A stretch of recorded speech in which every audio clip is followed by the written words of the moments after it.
eux, ils arrivent non armés, mais avec leur uniforme de policiers municipaux, donc ils deviennent des cibles, en fait. Ils sont déjà repérés, eux, ils sont des cibles et ils peuvent même pas se défendre. Bah, je pense que c'est normal.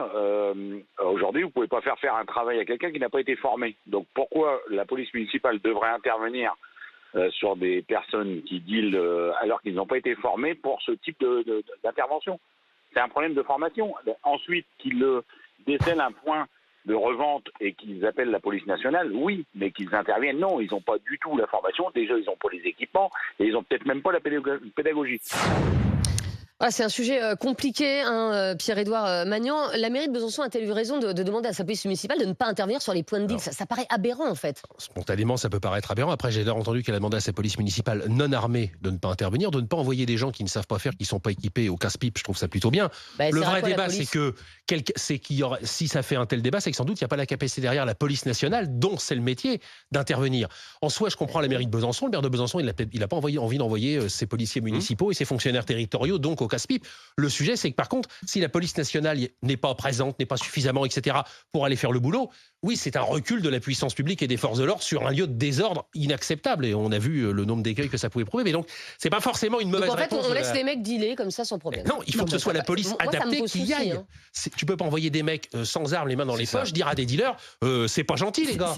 Au mieux, ils vont rigoler, les mecs. Hein. C'est pas que des dealers, parce que Besançon, c'est pas très loin de chez moi. Le quartier de Planoise, il est connu pour avoir plein de problèmes. Il y a déjà eu des coups de feu en août dernier, encore en novembre dernier. Il y a eu 2 blessés. C'est un quartier où il y a beaucoup de violence, de délinquance. Et effectivement, pourquoi on ne munit pas au moins cette police municipale de ces pistolets à injection électrique, les PIE, pour qu'ils puissent au moins réagir?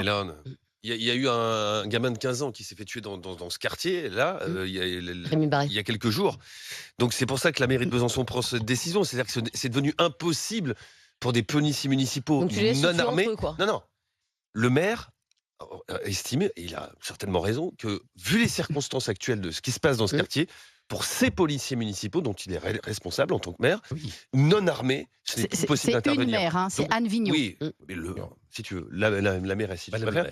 Mais ce qui est sûr, c'est que, évidemment, dans de telles circonstances, la police municipale, telle qu'elle est aujourd'hui à Besançon, n'est pas adaptée pour intervenir sur ces affaires-là, et que c'est la responsabilité de l'État et donc de la police nationale.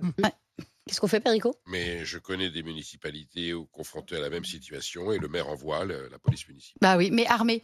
Non, pas forcément. Disons, ils prennent une sacrée responsabilité.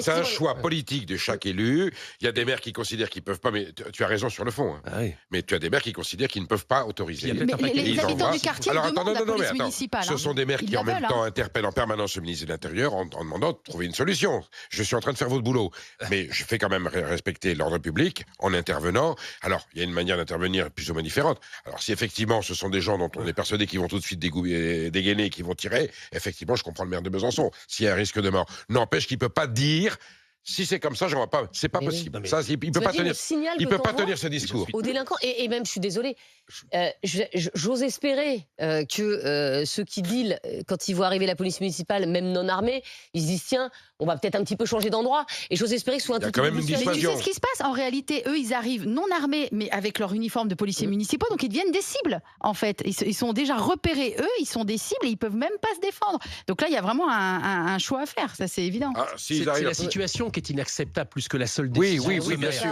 C'est la situation qui est inacceptable. Mais la réponse du maire n'est pas possible. En l'état ou un défaut de l'État. Après, on peut débattre aussi de l'armement des polices municipales. Mais de toute façon, même si le maire décidait aujourd'hui, vu le contexte, je vais armer mes policiers municipaux, il faut le temps de les équiper, il faut le temps de les former. Non, mais disons qu'il aurait pu s'en soucier avant. Après, je ne connais pas suffisamment. S'il est confronté depuis si longtemps. Non, mais c'est un dossier ancien. C'est peut-être les policiers municipaux aussi qu'on dit au maire, nous. Ça existe aussi. En n'étant pas armés. Ça existe aussi. Mais on ne peut pas répondre comme ça. Si c'est comme ça, j'y vais pas. On ne peut pas ne répondre que ça. Voilà.